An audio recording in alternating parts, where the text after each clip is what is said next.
Sejam muito bem-vindos ao segundo episódio do podcast Direitos e Democracia. Aqui, nós discutimos temas relevantes de interesse dos servidores públicos e da sociedade brasileira. Hoje vamos falar sobre reforma administrativa. Ela é apresentada como uma solução para retomar o crescimento da economia. Para isso, seria necessário aumentar a performance do Estado, melhorar a eficiência. Mas será que a proposta apresentada pelo governo tem o potencial de entregar os resultados esperados?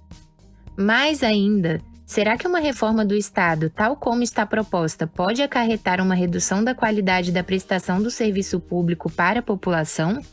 Neste episódio do podcast Direitos e Democracia, temos como convidado o mestre em políticas públicas Pedro Pontual, presidente da Associação Nacional dos Especialistas em Políticas Públicas e Gestão Governamental, ANESP. Para iniciar, queremos saber do nosso convidado por que o serviço público é um assunto de interesse de todos os brasileiros. Boa tarde. Muito obrigado pelo convite da AFPEA para fazer essa conversa. Acho que é muito importante esse debate. Essa pergunta ela é absolutamente fundamental. Eu acho talvez a pergunta mais importante que se faz. Porque o serviço público ele tem uma finalidade e uma única finalidade: entregar um bem ou um serviço para o cidadão. Então tem lá na Constituição, o artigo 165, acho que é parágrafo 10º do artigo 165 da Constituição, fala que a administração pública precisa entregar bens e serviços para o cidadão. Então, toda a discussão que existir tem que ser em torno do bem ou serviço entregue ao cidadão. Por isso que o cidadão tem que ser ouvido.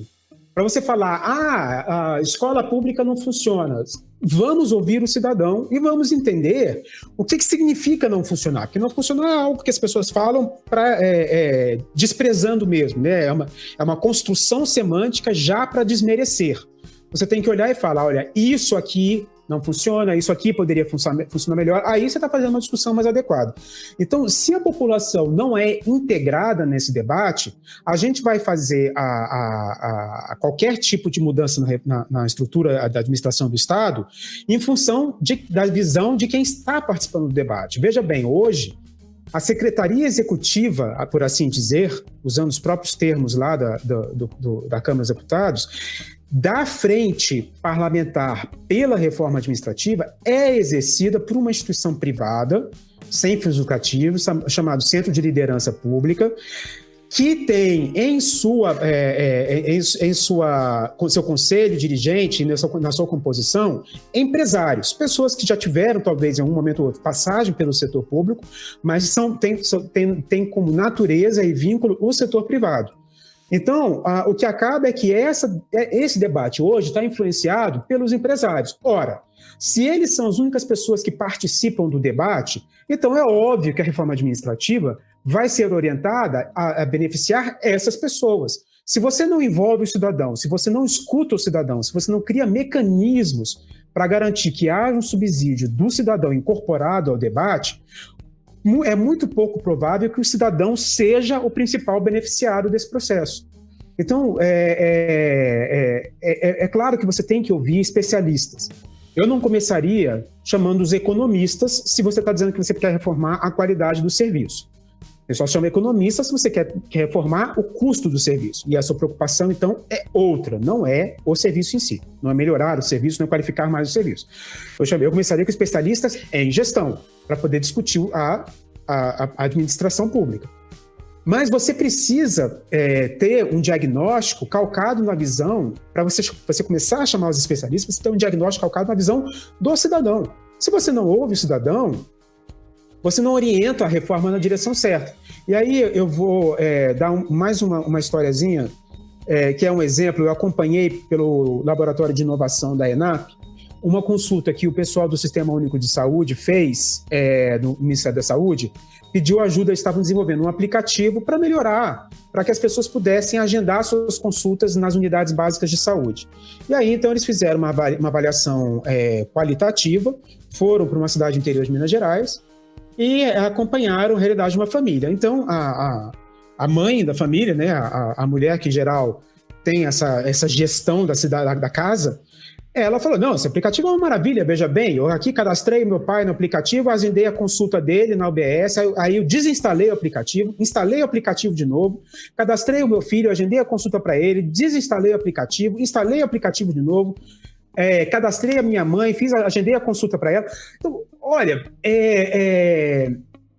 era óbvio que os iluminados de gabinete aqui em Brasília, que pensaram assim, não vou deixar você botar mais de um perfil no aplicativo para se evitar fraude. Porque você pensou, vou controlar, vou aumentar o controle. Felizmente, esse grupo lá do SUS teve o cuidado de pedir para fazer esse levantamento e recebeu o retorno. Olha, em geral, você pode ter várias pessoas na casa, vários perfis que vão ser acompanhados pela unidade básica de saúde, mas é uma pessoa que, em geral, vai gerenciar isso, é a pessoa que vai fazer, vai ficar lá, você tem que ir se consultar, ainda mais quem sabe que no Brasil o homem não vai ao médico. Então, houve o cuidado de se perguntar para o cidadão como aquela ferramenta que estava sendo criada para o cidadão poderia melhor servi-lo. É tão raro isso acontecer. Você sabe que esse é o primeiro passo dos processos de inovação. Pergunte para o cliente. Pergunte para a pessoa para quem você está bolando o que você está fazendo, o que você está querendo inovar, o que você está inventando aí, é para quem? Pergunte para essa pessoa, comece perguntando para ela o que ela quer. E não tem como você fazer uma reforma administrativa se você não começa perguntando para o cidadão o que ele quer. O que está acontecendo é que quem está pautando que precisa de uma reforma administrativa é quem está sentindo essa necessidade. Quem está sentindo necessidade é quem tem hoje os meios e o dinheiro para conseguir se colocar e até mesmo estruturar o funcionamento de um grupo parlamentar voltado a isso. Então, atualmente, a gente está com uma visão absolutamente enviesada e incompleta de reforma administrativa. Ela precisa ser completada e esse é um dever do Congresso Nacional. O Congresso Nacional não pode achar que, ao ouvir uma única ONG que é composta, estruturada e financiada por empresários, ele está ouvindo a sociedade. É absolutamente irresponsável isso. Ele não pode só ouvir economistas que pensem da mesma forma que a maioria dos parlamentares. Então, é absolutamente imprescindível que a população seja convidada a participar e seja disponibilizada a ela os meios e as ferramentas para melhor contribuir e entender o que está sendo discutido. Há diferenças entre reforma administrativa e uma reforma do Estado. Em seu sentido mais comum, a reforma administrativa é o processo de transformação de atitudes, funções, sistemas, procedimentos e estruturas administrativas das dependências e entidades do governo. A ideia é tornar tudo mais compatível com a estratégia de uma administração. Já a reforma de Estado vai mais além. Envolve reformas estruturais mexendo na previdência, na área fiscal, na tributária e na gestão econômica, entre outras. O que não podemos esquecer é que tudo isso é um processo político. Então, passados mais de 30 anos da Constituição de 1988, é hora de fazer alguma reforma no serviço público? Quando você fala reforma, vamos tentar qualificar um pouco a palavra para a gente poder botar um contexto. Você fala, eu vou reformar a minha casa. Você vai reformar a sua casa? Se você tem um problema grave estrutural, então vou reformar a casa porque eu preciso trocar todo o encanamento da casa. Ou você quer botar um quarto a mais, ou você quer aumentar a cozinha, ou você quer transformar uma parte de um quarto em 2. Então uma reforma é uma mudança estrutural. É necessário que haja mudanças estruturais no momento? Necessário? Não sei. Há espaço para mudanças estruturais? Há sugestões de mudanças estruturais? Agora, a gente precisa entender que a gestão ela é um processo que sempre se retroalimenta. Né? Você precisa, então, estar sempre produzindo informações que vão permitir que você vá aperfeiçoando a gestão. Esse processo em si, no nosso Estado brasileiro, acontece muito pouco. Então, a gente costuma ficar com paradigmas do tipo, não, é assim porque sempre foi assim. Tem a famosa piada do banco da praça, né? Tem um banco da praça na cidadezinha, tem um policial do lado falando, não pode sentar. Aí todo mundo, mas por que não pode? Não pode sentar. A tradução está há 100 anos assim. Aí o cara foi lá, um cara que era curioso, foi lá, pesquisou, descobriu o quê? Que 100 anos atrás o prefeito decidiu pintar o banco da praça, aí para as pessoas não sentarem com a tinta fresca, ele falou pro guardinha que estava do lado, falou, fica aqui do lado, fala pro pessoal não sentar para não ter perigo de sujar a roupa das pessoas. Aí o cara morreu no meio desse negócio, naquele mesmo dia, No dia seguinte, tinha um guarda do lado do banco falando para as pessoas não sentarem e virou uma tradição. Então, há muita coisa na administração pública que fala, não, por que faz assim? Não, porque sempre foi assim. Isso não é explicativo, isso não é admissível num processo de gestão que de fato se leve a sério. Então, tem espaço para melhorar vários dos procedimentos? Tem. Isso precisa de uma reforma constitucional? Tenho minhas dúvidas, porque a Constituição já tem os dispositivos necessários, eu acho. Tanto que agora não existem propostas que são baseadas em diagnósticos sérias, pesquisadas, que levem em consideração 30 anos da nova república, desse nosso processo democrático, que proponham mudanças estruturais na Constituição. Até porque a Constituição já passou por várias reformas. Tem várias mudanças que estão na Constituição hoje que foram feitas ao longo dos 30 anos. Então a gente precisa, de fato, aperfeiçoamentos dentro da gestão pública, sem dúvida nenhuma. Tem o que fazer, tem muito o que fazer. Se a gente vai chamar isso de uma reforma, porque precisa fazer mudanças estruturais, tenho lá as minhas dúvidas. Eu acho que as pessoas têm um pouco uma certa, aquela tendência que a gente brinca, que é um certo obsessivo-compulsivo, que acho que o ser humano tem uma necessidade de ordem, que é aquele negócio que inventou. Não, tem que juntar ministério. Alguém inventou que era um indicador de eficiência do Estado brasileiro, a quantidade de indivíduos com o título ministro de Estado. Alguém inventou isso, não é científico, não está na literatura da ciência política, não está na literatura da gestão pública, mas alguém inventou. A imprensa usa isso com um valor assim, como se fosse bíblico, né? É o 11º mandamento. Não terás muitos indivíduos chamados ministros de Estado. E aí isso pauta o governo. O governo faz esse negócio de ficar juntando ministério, que são mudanças estruturais profundas, sérias, que são feitas como se o pessoal estivesse brincando de Lego. As mudanças estruturais de 2017 a 2018 ainda não terminaram de ser incorporadas nos sistemas, já veio a mudança de 19 e já vieram as mudanças de 2020. Então, quando você fala nessas mudanças, as pessoas ficam com um certo transtorno mesmo, de querer mexer em coisas numa abordagem completamente errada. Então é um diagnóstico incorreto, partindo de um princípio teórico completamente inexistente, que é essa questão da quantidade de ministros de Estado. Aí vem o pessoal e fala, tem muita carreira no serviço público, tem que diminuir carreira. É uma reforma estrutural que se pretende fazer. Mas por quê? Qual que é o diagnóstico de ineficiência que vem porque você tem muitas carreiras? Faz sentido, podemos discutir isso, mas me diz que existe um diagnóstico que fala que isso é um problema a ser resolvido. Quer dizer, tem muito.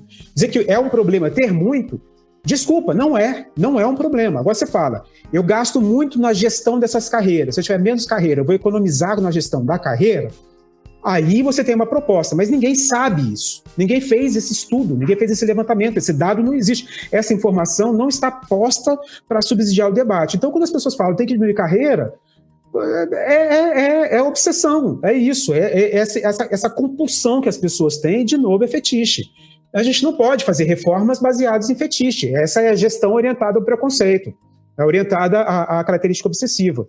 Então, tem espaço de mudança? Tem espaço para mudanças estruturais? Tem. Fazer uma reforma constitucional, acho que a gente não está nesse ponto, não tem, pelo menos, amadurecimento suficiente para fazer mais uma, já que a última foi feita tem 10 anos. De todos os pontos que deverão ser propostos na reforma, o que chamou mais atenção foi o que afeta a estabilidade, uma grande garantia do servidor. Por isso, Pedro, gostaríamos de saber em que nível a reforma administrativa pode afetar a vida dos servidores públicos nos próximos anos. Eu acho que a gente, quando está falando sobre uma reforma administrativa, o impacto dessa reforma, a abrangência, deveria ser em torno da administração do Estado. Então, são muitos aspectos que deveriam ser afetados por isso. Quando você fala do serviço público, o serviço público não pode acontecer sem um servidor, então é óbvio que a reforma vai impactar a vida do servidor. O que a gente está vendo, no entanto, nos debates públicos que estão sendo feitos no Senado, essa reforma administrativa que tem sido discutida é uma reforma do servidor, é uma reforma em cima exclusivamente da parte de recursos humanos. Então, é uma reforma míope, completamente insuficiente para quem se pretende falar em reforma. O que está se colocando de fato, mudar completamente a lógica de como se organiza o serviço público em torno de um diagnóstico preconceituoso. Hoje mesmo, a gente está gravando isso no dia 23 de julho, e no dia 23 de julho, de manhã, de 9 às 10, teve uma discussão promovida pela frente parlamentar pela reforma administrativa, em que foram ouvidos economistas. Então a gente já começa por aí. Você está falando uma reforma, você fala que quer melhorar a gestão do Estado, e os primeiros especialistas que você ouve são economistas, então já tem alguma coisa de errado. E aí, na discussão, o economista Armínio Fraga usa o exemplo de que, olha, no Rio o servidor fala que vai dar uma passada na repartição antes do almoço para ver se tem algum recado. Ele usa isso para poder ilustrar o serviço público que ele deseja reformar.